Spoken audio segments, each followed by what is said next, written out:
What is up, Fort Huachuca? How are you doing? And welcome back to another episode of Kicking It with Kuhling. This week, I have two guests in studio with me. I've got Dusty and Bridget. Please introduce yourself to the audience. Thanks, Sergeant Major. I'm Dusty Miner. I'm with DPW here on Fort Huachuca. I'm in the Operations and Maintenance Division. In that division, we house the Forachuka Energy team. If you're looking for a job, that team is empty now, but it's the energy manager, an energy engineer, and an energy technician. And with that, I'll introduce Bridget. My name is Bridget Daniels, and I also work with DPW. I am a part-time contractor through KEEE, and I'll talk later on a little bit more about what I do in regards to that. Awesome. And this month is Army Energy Action Month. So let's talk some energy. Great.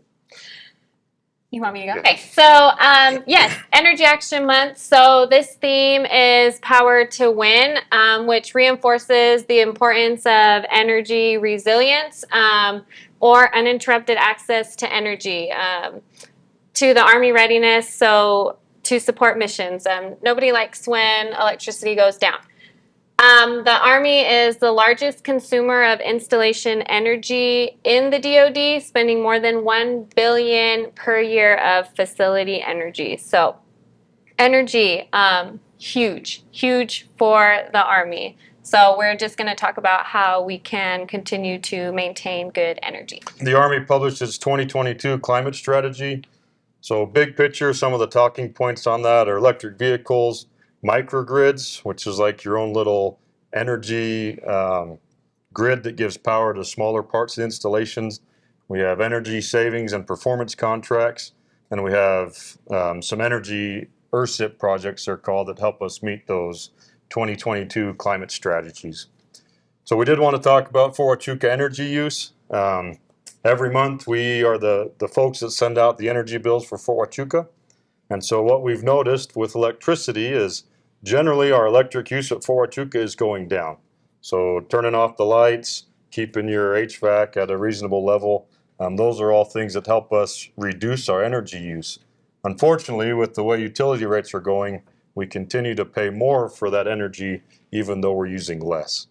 Some of our other initiatives specific to Fort Huachuca, once we start talking electric vehicles, that's kind of a big buzzword nowadays. Everybody wants a Tesla or a Mustang or whatever the latest and greatest version is.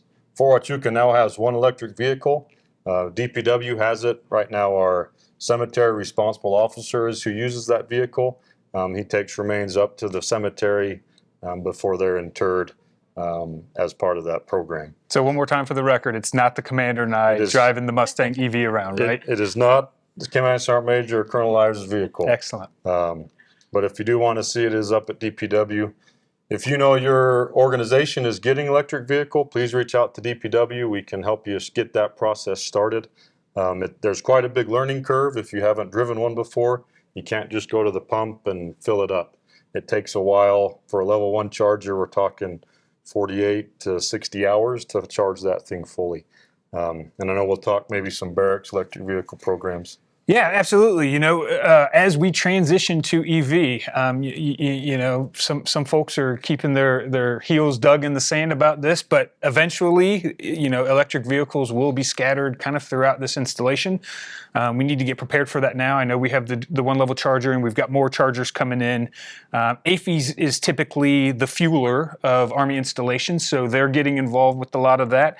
But yeah, you know, tell the audience about what we started to get prepared for, because sooner or later there's going to be soldiers living in the barracks that will need to charge their vehicles. Yeah, so we've done some energy audits is what we call them, and we're prepared once we have the funding available and the requirement available, that essentially we'll run some electric lines and some circuits out to parking lots, and that'll house it's called a level 1 charger, so your basic 110 outlet that you see.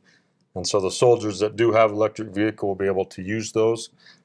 If it's your first electric vehicle, you might want to YouTube how to secure your power cables and make sure no one's taking it.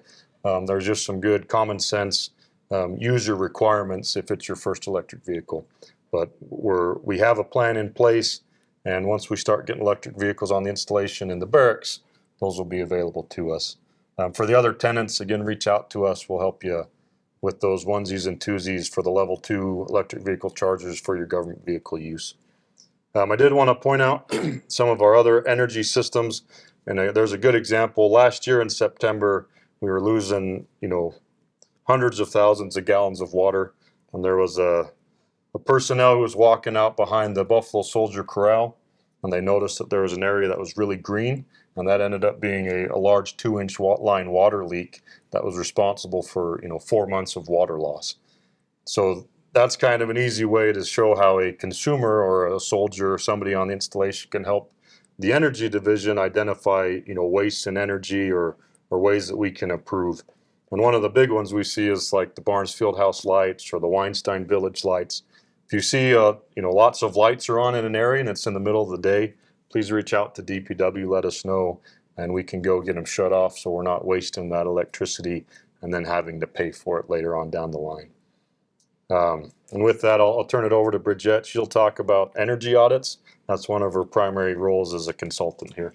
Yes, okay, thank you. Yes, so I do energy audits. So what that consists of is I go to certain buildings and I walk through the building and I look and see what type of light fixtures, the amount of light fixtures. I also take note of the building, whether it's masonry, the type of roof, if it's single or double pane. Obviously, we have some historic buildings up here, so some of them are single pane, because all of that has to do with HVAC. And so I also take note of the type of HVAC.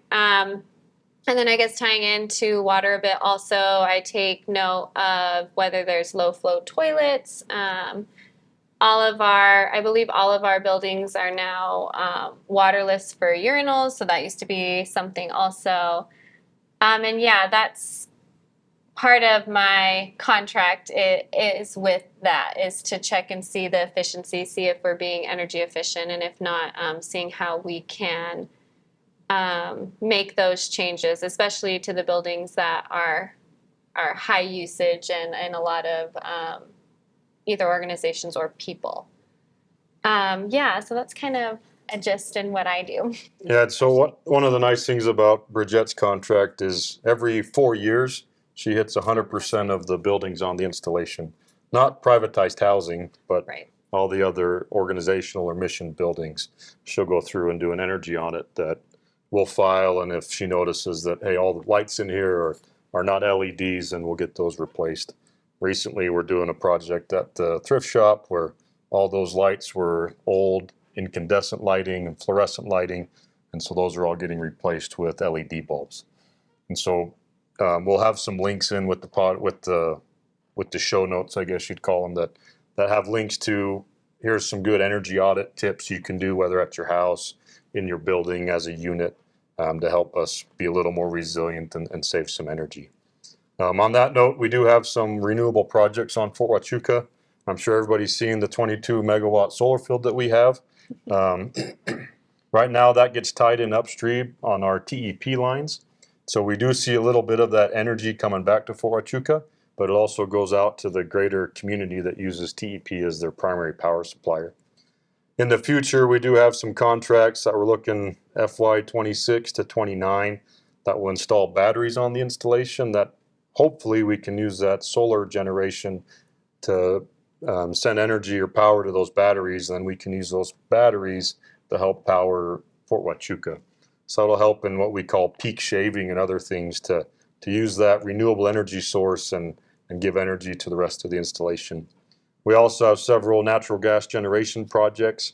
Some will be, at our substation on Fort Huachuca, and others will be in other areas to help power some of our more critical facilities. So that's kind of the Fort Huachuca renewable touch piece. And I'll give it back to Bridget to talk some energy reduction tips. Yeah, so the other part of my contract I do is I go to General Meyer 4th grade and teach about STEM lessons. And so really it all starts with you. So I'm just going to give a couple of tips on how you can be more mindful of the energy that you use, because it starts small scale and then hopefully it moves on to big scale. And they're really simple and basic, but we just don't think of it. So one of them is turn off lights when you leave a room. pretty basic, pretty simple, but sometimes we're just so busy we just don't think about it. So it's just about getting more mindful. This helps reduce greenhouse gases. Obviously, it's going to also help reduce your how much it costs you a month. Also, install energy efficient lighting. Like I said in my audits, that's part of the thing that I go and check. If it is a LED, fluorescent, incandescent, so on and so forth. Just for an example, replacing 5 of your home's most used lights with energy efficient lighting could save you $75 a year in costs. And that's just switching out some light bulbs. And again, also reduces greenhouse gases. I don't know if everybody's familiar with phantom plug loads. So basically, it has to do with like your TV or your computer is just plugged in. And even though it's not turned on, it's still using energy. And so by either putting it into a power strip and then turning that power strip off when you're not using it, it could save up to $100 per year. Because it's still using energy, it's still charging in a way. It's just, that's why it's called phantom plug load, because you're not utilizing it right there, but it still has a charge. And of course, again, with the greenhouse gases. And lastly, washing your clothes in cold water. That helps reduce energy use by up to 80% compared to warm wash load. And hot water uses 39% of energy in the average home. So just making it cold will help. And if you can, and since we're out in the desert, you can even hang your clothes out on the line and just forget the dryer because the sun can heat it up. So, yeah, so those are kind of the tips that I have in regards to what you can do either at home or in the barracks or at work. And one part of Bridgette's energy audit is she'll make sure that the thermostats are programmed appropriately, Yes. within the right temperature ranges. And on that note, starting on the 17th of October, we're going to do our HVAC changeover. So there might be some days where you're a little uncomfortable because we're getting rid of the AC and we're kicking on the heat. But that's in effort to minimize some of the costs so we don't have all the HVAC equipment on and ready to cool in the winter months when we don't need it. So that'll start on the 17th of October. Right. But Sergeant Major, do you have any questions for us? No, and I was checking all the blocks there until you started talking about hanging up the laundry to dry. But, when I joined the Army, there was a freaking sticker by every light switch because 25 years ago, soldiers didn't just realize, hey, I should turn this off when I'm not in the room. But I think we've gotten a lot better as an Army, as an organization, doing those things. But thanks for those tips. We were talking a little bit before. I've had my Cybertruck on order for over 2 years. I don't know when I'm going to get it, but there's opportunities for those that live in housing to kind of get to that level 2 charger at some point. I know we've done that a few times, and thanks for coming on, talking this energy conservation with us. We do a lot of these things at the fort, but there's always a little bit more we can be doing. So thanks for bringing some of that stuff up. Anything else you'd like to share with the audience? Oh, thanks for having us, Sergeant Major. Thank you. All right. Awesome. Well, we'll finish up here. We'll turn these lights off, and we'll conserve some energy ourselves. Yeah, there you go. Great. All right. Thanks for joining us. I hope you enjoyed the episode. We'll catch you back next week, and until then, be safe.